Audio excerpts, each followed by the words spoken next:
Question number 5 दिया है कि जांच कीजिए कि क्या किसी प्राकृत संख्या n के लिए संख्या 6 की पावर n का अंक 0 पे समाप्त हो सकती है। यानी कह रहा है आपको कि अगर n का मान प्राकृत संख्या रखा जाए तो आपको तो पता होगा कि प्राकृतिक संख्या कहते हैं किसको, प्राकृतिक संख्या गिनती की संख्या को प्राकृतिक संख्या कहते हैं। यानी जो एक से स्टार्ट होता है उस संख्या को प्राकृतिक संख्या कहा जाता है। जैसे 1 2 3 4 5 6 ... यानी अनंत तक। यानी जो एक से संख्या स्टार्ट हो उसे प्राकृतिक संख्या कहते हैं। और बोल रहा है कि n के लिए प्राकृतिक संख्या n के लिए 6 की पावर n का मान 0 पे समाप्त हो सकता है कि नहीं। कह रहा है ये कि अगर n के स्थान पे प्राकृतिक संख्या रखा जाए तो उसका मान 0 पर समाप्त हो सकता है कि नहीं। तो यहाँ पर देख रहे हैं कि अगर प्राकृतिक संख्या n की जगह पर 1 पहले रखते हैं तो इसको एक बार लिखेंगे। अगर 6n को हटा दें, यहाँ पर प्राकृतिक संख्या 2 को रखें तो 6 को 2 बार गुना करेंगे तो 6 6 का 36 आ जाएगा। यहाँ पर जब n का मान रखेंगे 3 बार तो यहाँ 6 गुना 6 गुना 6 यानी 6 6 का 36 और 36 6 का 216 आ रहा है। यहाँ देख रहे हैं कि अंत का जो मान है 0 पे समाप्त नहीं हुआ, यानी अंत का जो मान है 0 आता है कि नहीं। तो यहाँ भी देखें तो 0 नहीं आता है। यहाँ भी जब देख रहे हैं प्राकृतिक संख्या रख करके तो यहाँ भी देख रहे हैं कि 0 नहीं आ रहा है। अगला भी जो रखेंगे x के प्राकृतिक n की जगह पे प्राकृतिक संख्या 4 रखेंगे तो जो वो भी आएगा वो अंत में कितना आएगा, 6 के बराबर आएगा। वो बोल रहा है कि लेकिन वो बोल रहा है कि अंत में क्या आना चाहिए, 0 पे समाप्त होता है या नहीं होता है। रहे हैं कि प्राकृतिक संख्या n के लिए 6 के पावर n का मान 0 पे समाप्त नहीं हो रहा है तो होता कब है ये जानने के लिए एक शर्त ये है कि किसी भी संख्या का अभाज्य गुणनखंड में जब 2 और 5 रहेगा तभी वो संख्या 0 पे समाप्त होगा प्राकृतिक संख्या n के लिए। अगर उस संख्या का अभाज्य गुणनखंड में 2 और 5 न रहेगा तो वो संख्या 0 पे समाप्त कभी नहीं हो सकता है। कि a बराबर 6 की पावर n, तो हम n को ऐसे लिख सकते हैं, a को ऐसे लिख सकते हैं, इस 6 की पावर n को इस तरह से लिख सकते हैं कि 6 × n बाहर लिख देंगे और यहाँ पर 6 का अभाज्य गुणनखंड बनाएंगे तो लिखेंगे 3 गुना 2 होगा। और हम ये आपको पहले बता दिए हैं कि कोई भी संख्या 0 पे समाप्त तभी होता है जब उस संख्या का अभाज्य गुणनखंड का जो गुणनफल होता है उसमें केवल 5 और 2 रहता है, तभी वो संख्या प्राकृतिक संख्या n के लिए 0 पे समाप्त होता है।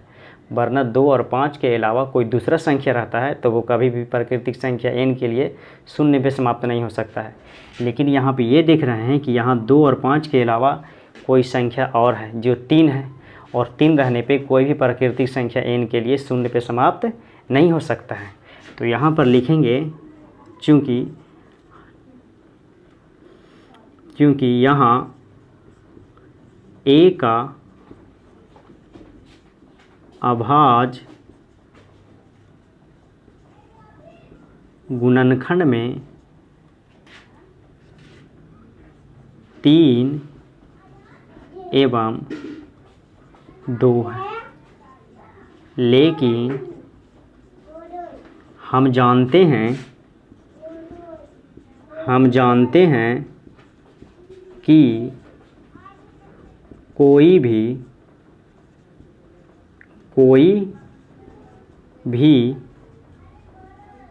प्राकृत संख्या n के लिए 0 पर समाप्त तभी होता है जब उसके अभाज्य गुणनखंड में केवल 2 एवं 5 होता है। इसलिए 6 की पावर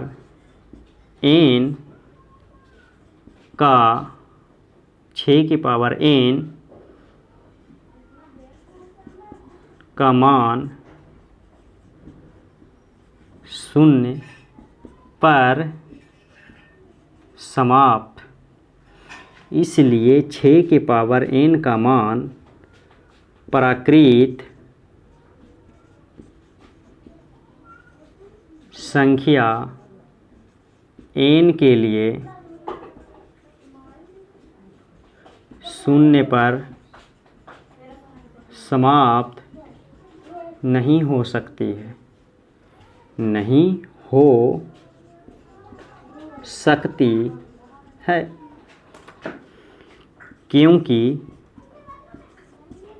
क्योंकि इसके अभाज्य गुणनखंड में 2 एवं 5 नहीं है। हम आपको पहले बता दिए कि किसी भी प्राकृतिक संख्या n के लिए उसका जो मान है शून्य पे समाप्त तभी होता है जब उसके अभाज्य गुणनखंड में 2 और 5 होता है। लेकिन यहाँ देख रहे हैं कि 6 जो है और 6 का जो अभाज्य गुणनखंड है उसमें 2 और 5 नहीं है।